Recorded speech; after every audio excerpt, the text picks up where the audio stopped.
All right, good evening. It is 6:09 on November 19th, 2024. I call the DeKalb Township Board of Trustees meeting to order. Clerk, roll call, please. Absolutely. Trustee Bredlow. Here. Trustee McNutt. Here. And Supervisor Hess. Here. There is a quorum. Trustee King and Trustee Thurman are absent. Also present are Highway Commissioner Smith and Township President Joan Pertano. Could we stand for the pledge, please? I pledge allegiance to the flag of the United States of America and to the republic for which it stands, one nation, under God, indivisible, with liberty and justice for all. Next, about the agenda, can I get a motion to approve the agenda? A motion. Second. All right. Anyone requesting any changes? Okay, agenda is approved. Presentations, we have none. Public comment? Joan, got anything? No? Okay. All right, moving on to reports. Just a rundown of what's happened in the last month. Casey attended the Housing First Conference. This is her second time attending. It was in Bloomington, October 16th through the 18th.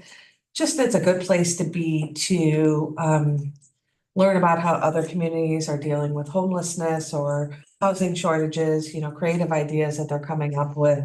Because we certainly are seeing a big increase of calls of people who are struggling to find housing. So it's a great network to build. So happy to support her going to that. We met with the new leaders of the Salvation Army. They had turned in a human service funding request, and it was for the things that we're already doing, rental assistance and utility assistance. So we said, we're not going to fund you for that, but let's meet and talk about some other needs in the community. And got to hear about they're making some changes to their food pantry. So it's just always good to meet. We also met with the leaders and staff of NIAP, which is National Youth Advocate Program. It's a nationwide program, but fairly new to the DeKalb County community. And they work primarily with youth. And they have an interesting program where youth who are in the foster care program, when they age out of the foster care program, they help with helping them set up a household if they're living on their own, getting resources, and making sure that they're starting off their adult life with as much support as possible to be successful. And then they're also going to be doing outpatient mental health services for youth in this community. So it's great to have another provider. I was contacted by by a Boy Scout who wants to do his Eagle Scout project at Oakwood. So Jane Levinsky and I met with him about doing a memorial to the folks who were buried at Needham Cemetery, which is on 10th and Pleasant. 10th, I think so, it's 10th. Who were at one point relocated to Oakwood, but some of them, but just to memorialize them because they don't have a recognized burial place. So excited about that. And then he's also going to compile the history of Needham Cemetery so we can educate people about that. Last Thursday, we hosted at the library those agencies that the board approved to receive human service funding. We hosted a little reception at the library. And so we had, I think, 23 organizations there, their executive directors, to accept their checks, but then also gave an opportunity for people to network, and each organization stood up and said what the funding was going towards. So people learned from that and started talking about how they can collaborate together. So it's just a lot of really great energy in the room, and people really expressed their appreciation for it. So Craig Dale and I just returned from the TOI conference that learned some valuable stuff there. Last week we had every month we have a general assistant educational session where the general assistance recipients have to come in. We have a presenter on a certain topic. We had something different this month, which they really liked. We had an NIU student in the nutrition program and Dr. Nancy Prang come and do a nutrition session and talk about it was focused on eating on a budget and making food stretch with food pantries. And then we provided a bag of food based on some recipes that they were doing. So they loved it. The presenters loved the interaction. And then we're going to partner with with NIU. Next week, the university hosts a Thanksgiving meal for their students, and they always have a ton of leftovers. So Dr. Prang packages it up into small containers and then freezes it. It's called Husky Harvest. And then it goes to the NIU food pantry. But she's going to share that with us, and then we're going to deliver the meals to our general assistance recipients so that they have a Thanksgiving meal on Thanksgiving. So that was something positive came out of that. And then today, this morning, I was at Salvation Army for the food pantry. This afternoon, Erica was at Taylor Street Plaza just to set up a GA table, talk about township resources to people. We know that the coming months with utility bills and groceries still being high, that a lot of people struggle around the holidays. And so we just wanted to make people aware that our services exist. And being at the Salvation Army this morning, people are really struggling. A lot of difficult stories for me to hear. People are struggling out there, and it's heartbreaking to see. So I'm grateful we have our services. And then I just wanted to extend an invitation to all of you. This Friday, the Salvation Army is having their turkey drive. Turkeys or hams can be dropped off there that then get redistributed to their food pantry recipients for the holidays. That's with WLBK. And then upcoming events. Tomorrow is the first public session for the medical emergency preparedness. There'll be another one by Zoom in December, but that incorporates the File for Life that we provide to residents, and the fire department utilizes these. And then the advanced care planning will be presented by Kishwaukee Hospital and Northern Illinois Hospice. So things like power of attorney and those healthcare practices for advanced care planning. The hospital will do all of that, and it doesn't. I always thought you had to go to an attorney to have that done, but the hospital will provide that. And so the medical providers are really trying to push that, as well as the fire department's trying to push this so that there's no delays in caring for people. So I'm glad that we're a part of that. Next month, we start offering our ARP Smart Driver course. This is a service I wanted to bring on because I knew it wasn't being offered in the community as it had in years past. So Kim has gone through a pretty extensive training to be able to be the teacher of this course. Within 2 weeks of announcing that we were doing this, the first session filled up. So then we had to open a second session that's on December 16th and 17th, and that's halfway full. So I expect this will be a once a month thing that we're offering. Now there's a demand. Question, what exactly are they teaching in it? It's a smart driving course that's intended for seniors. Senior citizens, not seniors in high school. To just the rules of the road and defensive driving and like one of the topics that is presented now that never was in the past is bike lanes. You know, we have bike lanes in town now, and what's the proper thing to do when you're at Lincoln and First if you want to turn, you know, and there's the bike lane there. So they're covering things to keep seniors you know, because they have to take the test every month after a certain, or every year after a certain age. Anybody know what that age is? 85. It's 80, maybe it's 80. Oh, I don't know. They're trying to strike it down. I guess Yeah. Illinois is one of the only states that requires it. Oh, okay. But I don't know where that's at. So, yeah, so, and then, if they work with their insurance agent, they can potentially get a discount on their car insurance by attending these courses. Hmm. So, And I know it. I'm an art vendor. proud car carrier. So, any questions about any of that? Okay. Clerk's report? Yeah, I was at the township building from November 12th to the 18th to accept candidate petitions. I got a few. It was mainly uneventful, and this Thursday I will be talking with Attorney Stewart on giving the appropriate information to the county to make sure that they know who to put on the ballot. So thanks to everyone for their hard work that got the signatures and wanted to run. So yeah. That's it. Highway Commissioner?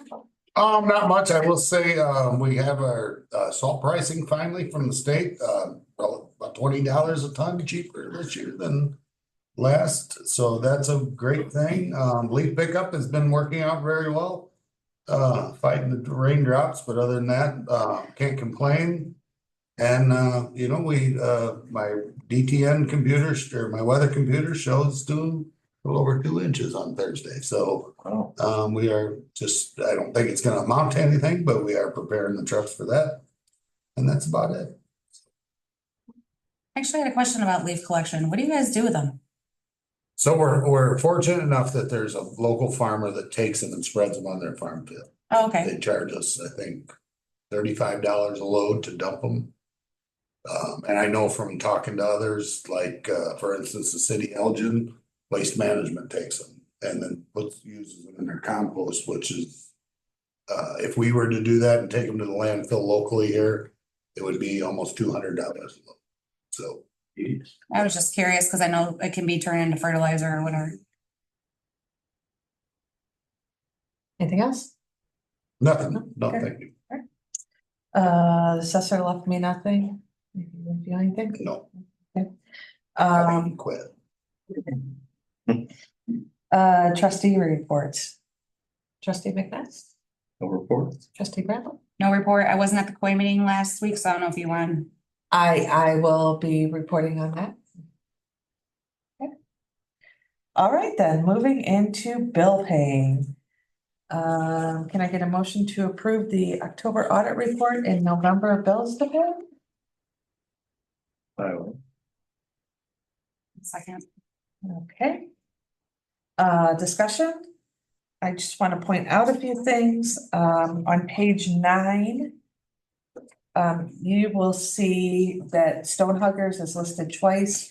One has a minus sign in front of it and one it does not have that. So Stonehuggers does our cemetery headstone restoration. And they did that in August. And I mailed them a check and a month later, they still didn't have it.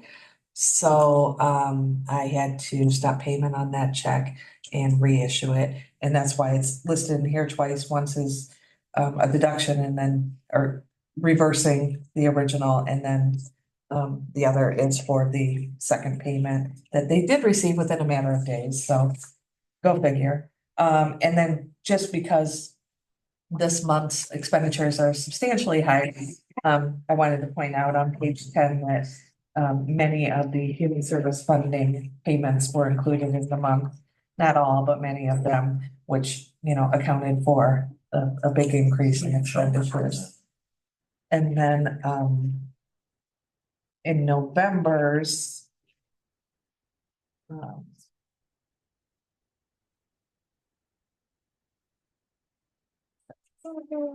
November, starting on page 17, because November's is exceptionally high too. There's 6 of the human service funding, and then Fairgraham, the engineering firm we hired for the Oakwood paving project, finally settled up with the contractor who did that. And so Schrader Asphalt Services, a check for $119,000 was made to them. So I just, So it looks more like the road districts list the bills. Right, I know it. I just wanted to explain that. So any questions outside of those things?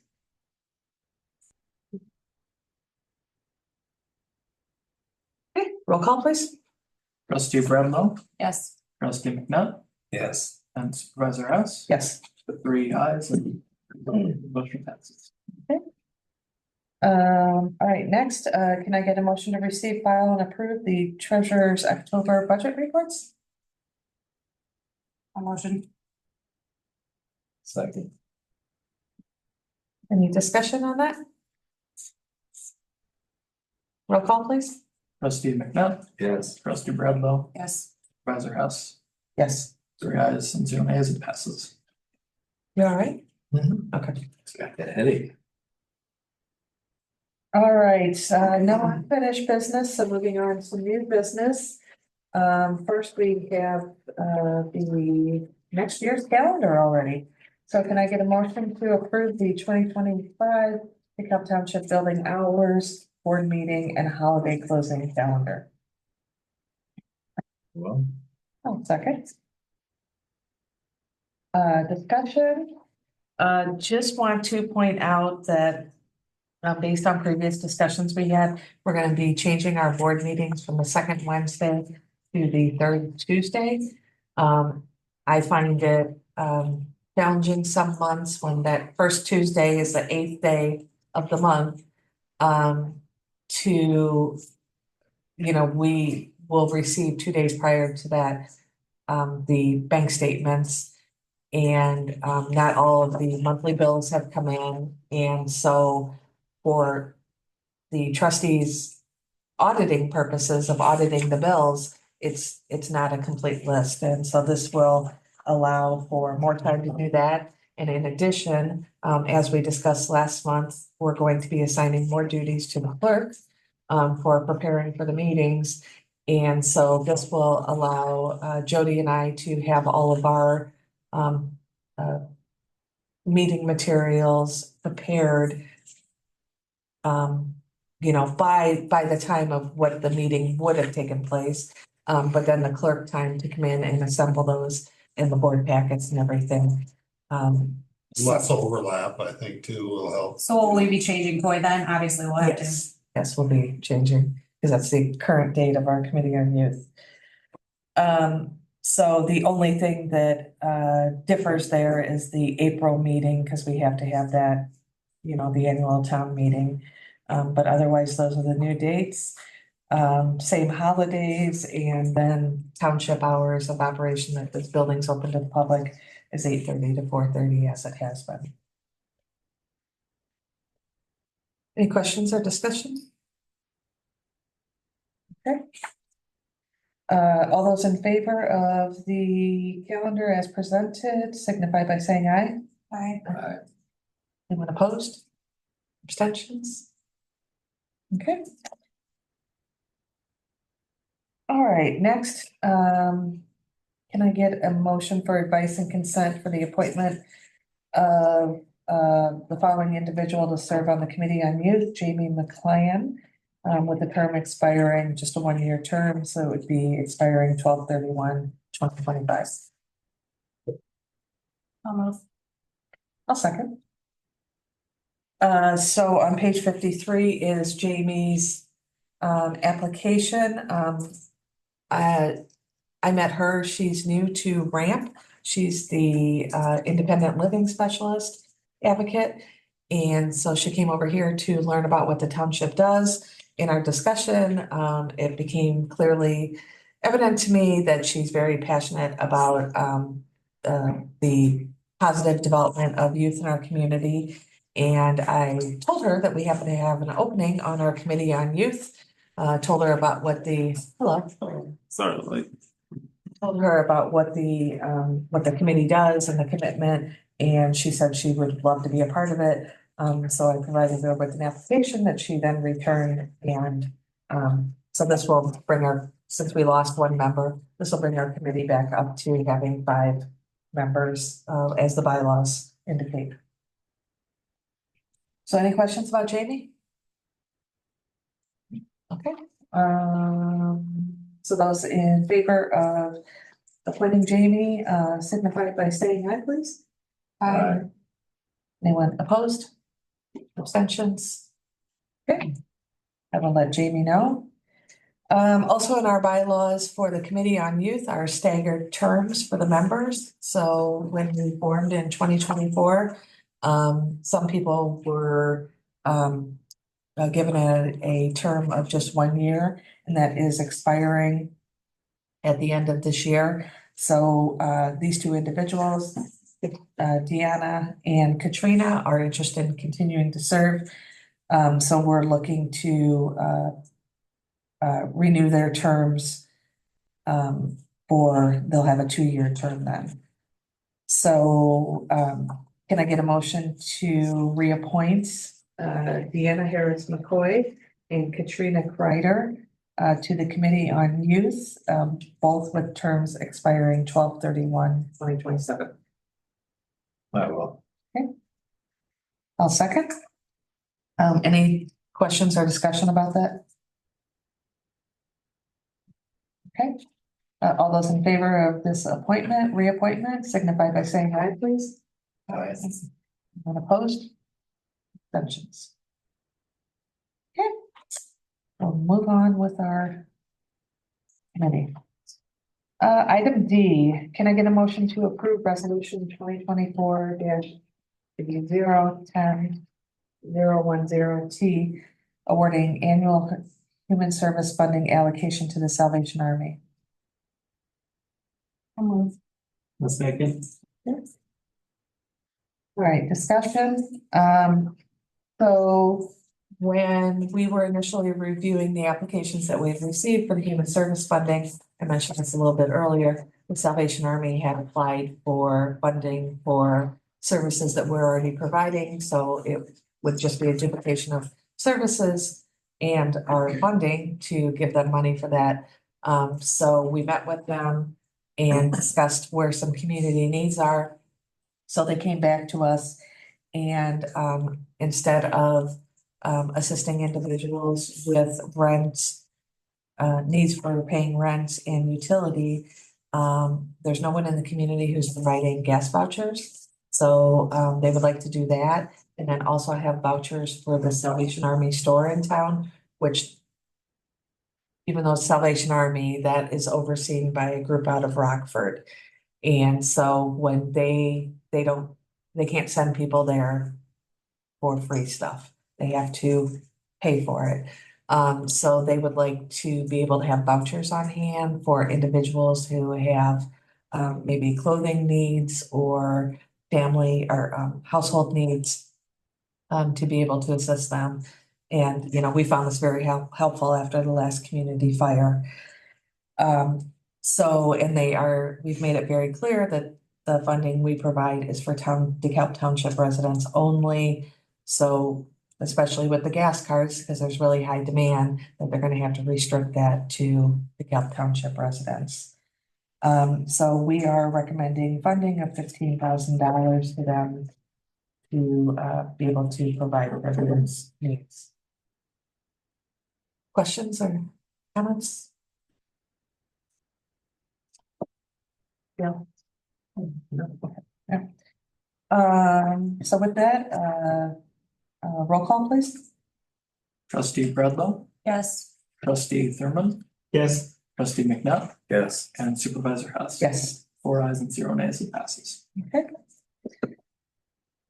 Item E, can I get a motion for the discussion and approval of the 2024 intergovernmental agreement for tax increment financing, TIF number 4 with the city of DeKalb? So moved. Okay. All right, discussion. So we've discussed this at the last 2 meetings. The city is proposing to create a 4th TIF district in the city, and that would be from the tollway here, so South 4th Street to Taylor Street and some parts of, 6th and 7th. Does it, and then I think some parts of 3rd Street. And, this hasn't gone for a vote in front of the city yet, but the city has, through being involved in the joint review board, the city has requested that all taxing bodies have a discussion about this intergovernmental agreement, and then notify them of what the decision is. They're asking us to support it. This is very similar to what we're currently doing with the tip number 3, that there is a percentage designated each year to be considered a surplus.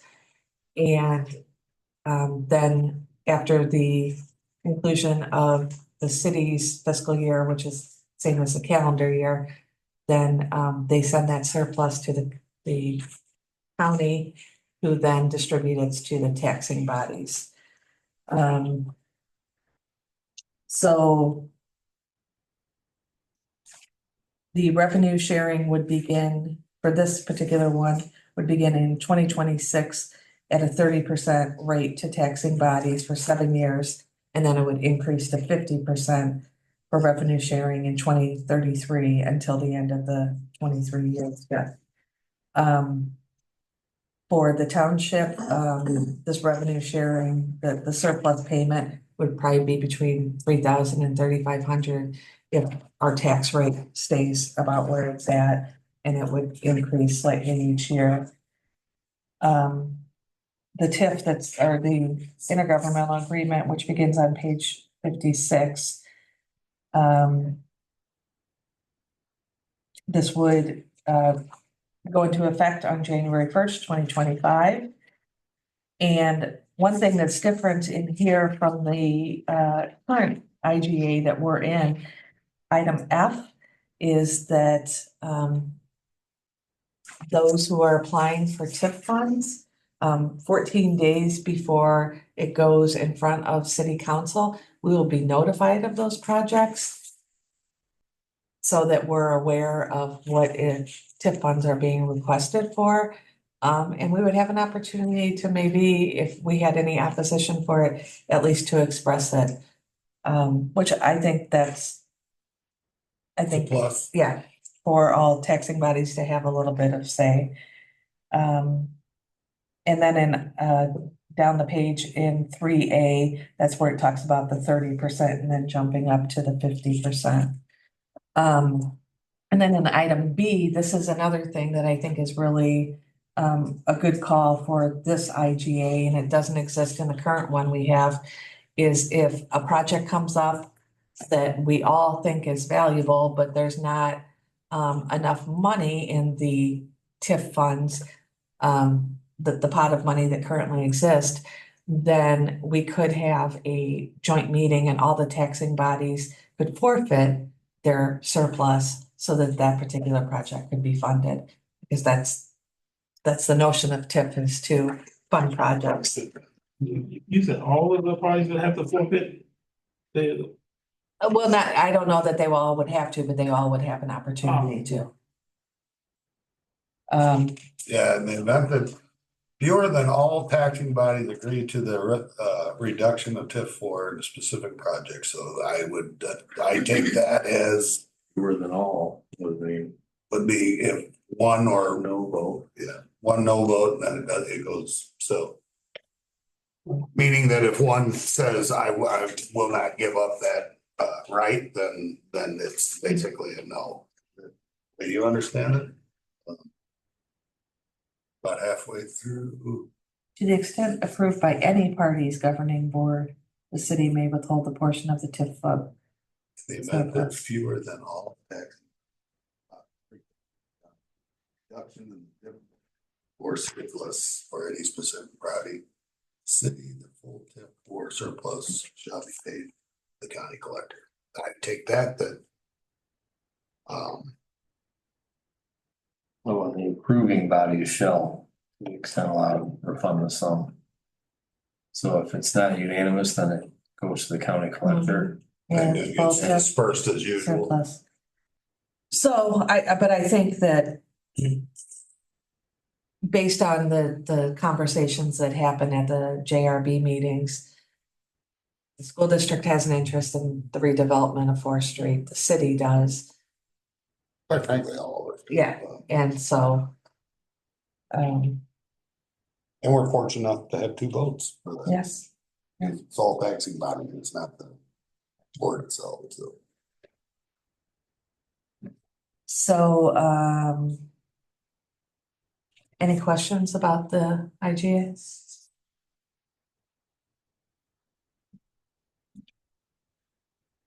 All right, well, with that, can I get roll call, please, for the approval of the IGA? Trustee Thurman, Aye. trustee McNutt, Yes. trustee Bradlaugh, Yes. and supervisor House. Yes, 4 ayes and 0 nays, it passes. and then do you want to speak on the road districts? I will just say that I agree with it and that, and just so you're aware, you're only voting as for an IGA, the highway commissioner has authority to sign for the road fund, so your vote is for the township funds. Road district funds under Illinois statute gives me the highway commissioner the right, and I've already let Bill know that I have no issue, or let the city know that I have no issue with this, so. Well, I have issue with some of it, but not enough that I mean, yeah. All right, well, I will communicate that with the city then. Item F, moving on, can I get a motion to approve resolution 2024-011T salary setting resolution? I don't know. All right, I'll second. okay. That starts on page 65. So we've also discussed this the last couple of meetings.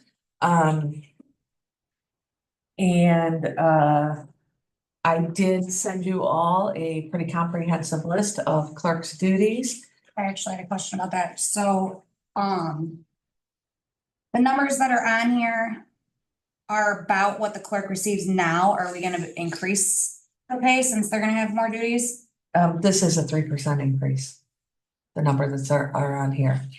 Oh, okay, I know, but I in the email that you sent out with a list of duties, you had mentioned like increasing it even more because Oh, no, I'm sorry, I maybe worded that incorrectly, that the increase in pay on here is justified by oh, okay, gotcha. taking on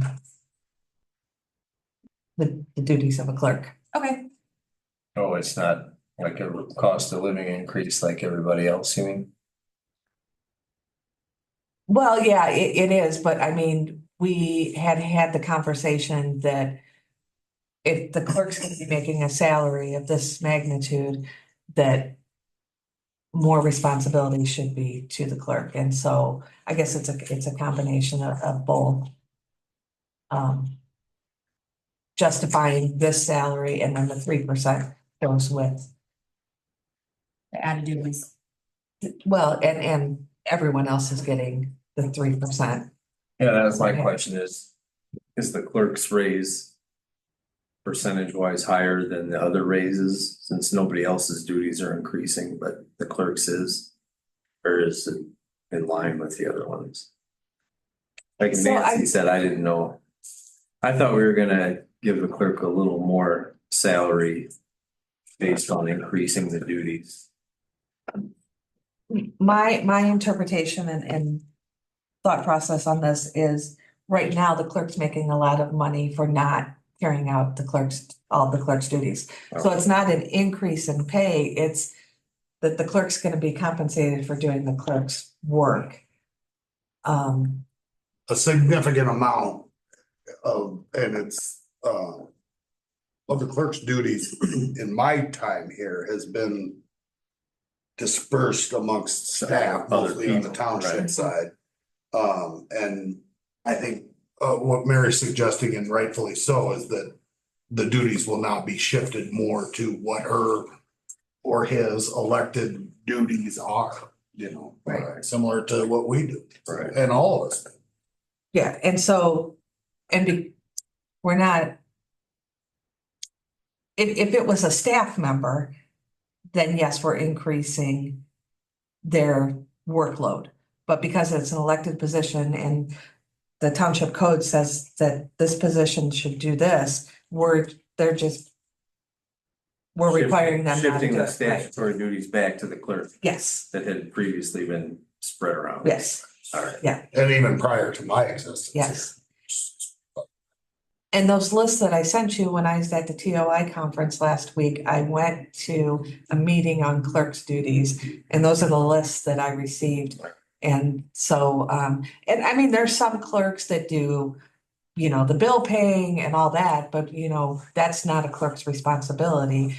What is on those lists is truly what the township code says that the clerk should be doing. So, and then while we don't have a formal agreement yet, because it doesn't require board approval, on section 3, we talked about this at the last meeting. The township code says that the township must pay anywhere from 0 to 100% of the highway commissioner's salary, but the road district could pay up to 50%. So Craig and I have negotiated and In good faith. and so for next year,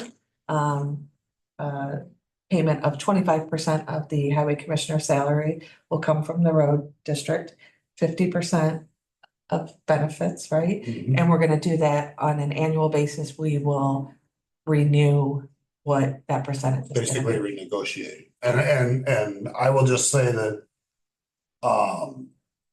because of the election and if we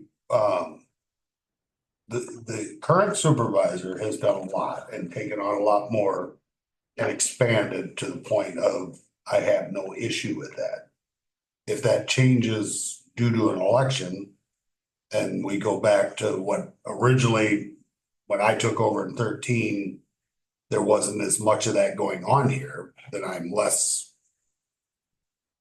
willing to take away from what I truly believe in under my roads, which I've said from the day I took this position, and sharing that opportunity. So that's kind of why I wanted to keep it to an annual agreement and not tie the road district to a 4-year payment.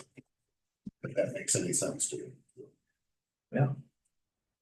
And then section 2 talks about benefits. So we just got our renewal for insurance and talking to our insurance agent, I went and met with him and we went over a lot of that. A lot of local companies were hit with a 20 to 30% increase in premiums and ours stayed at like 6 or 7%. So we're very fortunate with that. It's my good health. So, yeah, those are just some updates to that. This does have to be approved by tomorrow, so, any final questions? Discussion on that. All right, roll call vote, please. Trustee Bradlow, Yes. trustee Thurman, Aye. trustee McNutt, Yes. and supervisor Hess. Abstain. With 3 ayes and one abstention, the motion passes. All right, item G, approval of minutes of the regular Board of Trustees meeting, October 11th, 2024. Can I get a motion to approve the minutes? So moved. A second? I actually found an error. He marked me as. Well, we have to have a second first, and then we're gonna have discussion. Second. All right, now discussion. He had me as, Under new business, item C.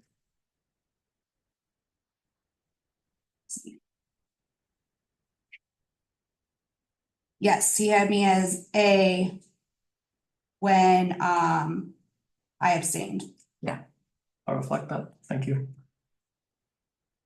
Yep, so new business, item C, trustee Bradlow should be changed from I to abstain.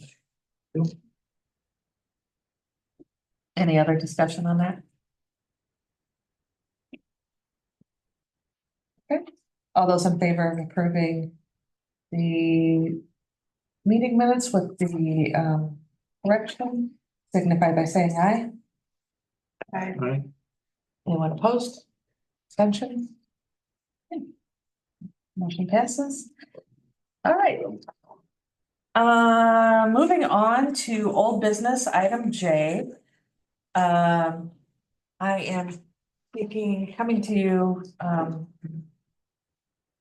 with a request from the Committee on Youth.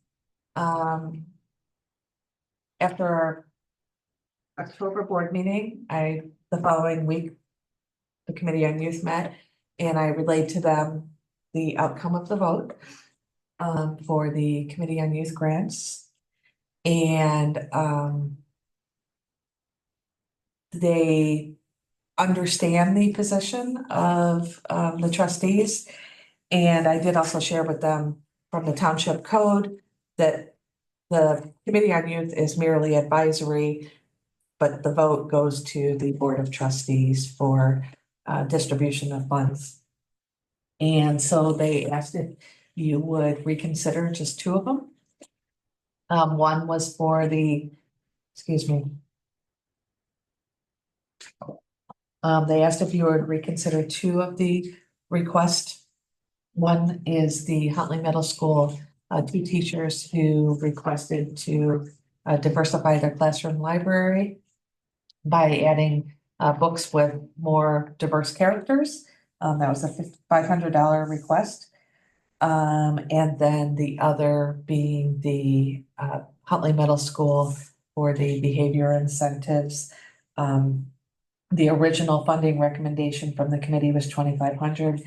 They asked if you would reconsider with $1,000 to fund those the behavior program, the incentives. And they also asked if you agree to reconsider, if we bring it back, that it's done individually versus collectively. We had a very lively conversation about the school district and their tax funds, or, their property taxes. I did go to a school board member and asked them, explained what was happening, that we were getting requests from teachers, and what does the school district provide for supplies for classroom teachers. And was basically told that teachers are instructed to go see if they can find the money elsewhere. If they can't, then they can make a request, but if it's not in line with priorities of the school district, then it won't be funded. And so the requested money elsewhere is a requirement or?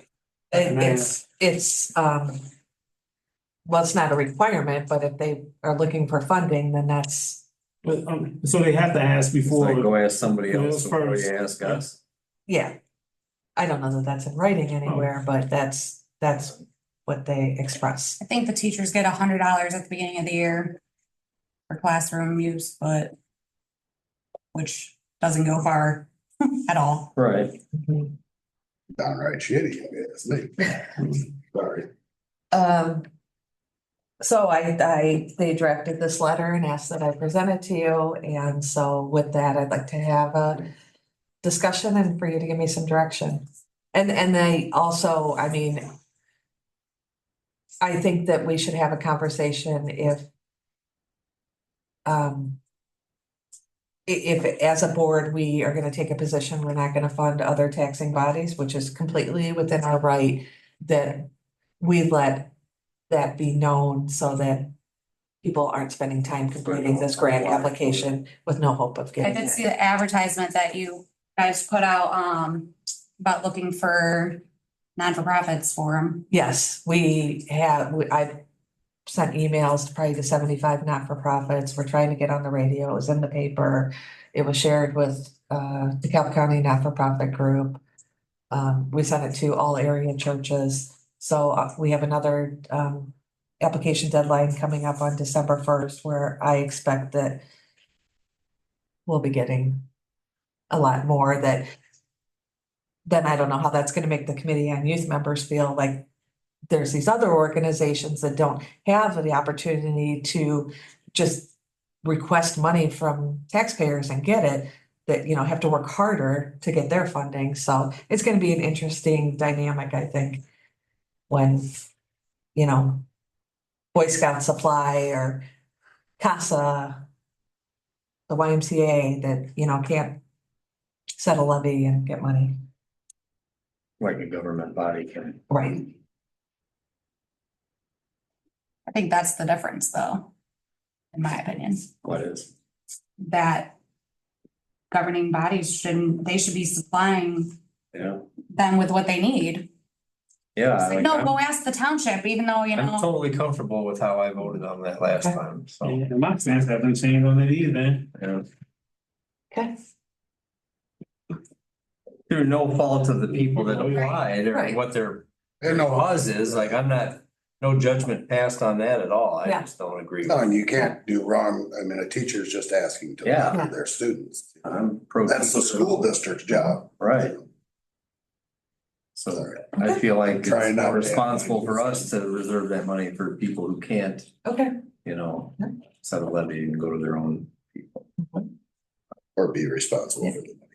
Right. And I do believe that in December, we're gonna see, and when we had our grants, our reception for our human service funding awardees, that was a topic of conversation with several of the not-for-profits, is how much they, you know, appreciate getting money from the township, because a lot of other funding sources are drying up. And so they rely on, you know, whatever they can get from the Heavily. township. do they do like separate, like, okay, say it's a Salvation, but do they do some type of, well, I know they do tons of separate events, but would they happen to do something specifically to for children that they could apply for it for? Who? Like like say Salvation Army does some type of program for kids, like an after school. Could they apply for a COI? Yeah, Oh, yeah. like on top of township? Oh, yeah. Okay. Mhm. If it's That's meant kinda what to I'm reduce juvenile delinquency, Right, that's what I'm kind of hoping is that. yeah, because they do want to get their youth group up and going again and yeah, it's open. They can receive. And I never really considered this an issue till this kind of came up and it kind of got you thinking, you know, it's like, Yeah. oh, that's a good point, Mhm. you know, like, maybe we should be more picky. I just think with the amounts of money that they're asking from citizens, like. Yeah, I live here. I pay taxes here. I'm not.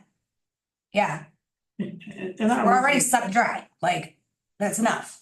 And I really thought that about the Knox boxes too, but the difference there is that those boxes actually went to residents' homes and those are on a resident's house, but these are items to be kept in the school. Oh, Well, the one's not, because it's like incentives, like popcorn, prizes, stuff like that. yeah, but it's to be given out at the school's school. discretion. Right. And the Knox box is given out at the request or the need for the. It goes on the township resident's house. Yeah. Right, and that's the big difference. It's public safety. That, I mean, Right. And people with disabilities. Yes. And it prevents them from another expense of having a door kicked in and like that, and that's and I can see a lot of the merits for